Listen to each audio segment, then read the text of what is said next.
Witajcie, tutaj Klaudia.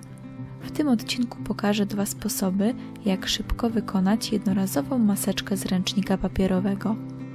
Rozwijamy 2 lub 3 kawałki ręcznika papierowego.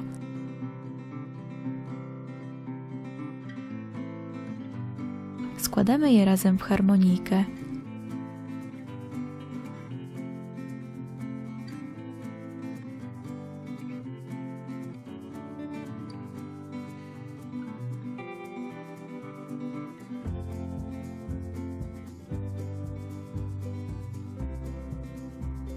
Na brzegach zaczepiamy 2 gumki recepturki i spinamy papier metalową zszywką.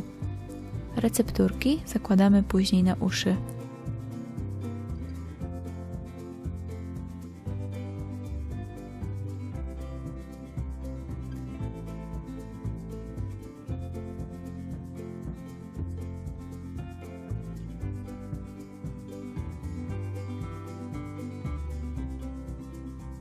Tak wygląda pierwszy sposób. Jeżeli nie mamy gumek recepturek, możemy użyć sznurek lub tasiemkę.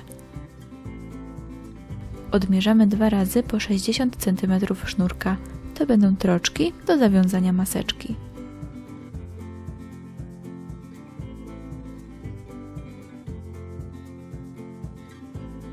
Zginamy sznurek na pół i podobnie jak poprzednio należy zahaczyć go na brzegu papieru.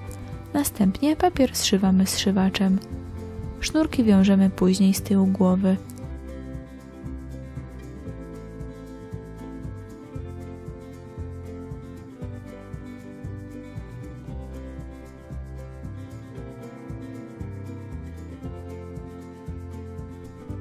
Jednorazową maseczkę należy wyrzucić po użyciu.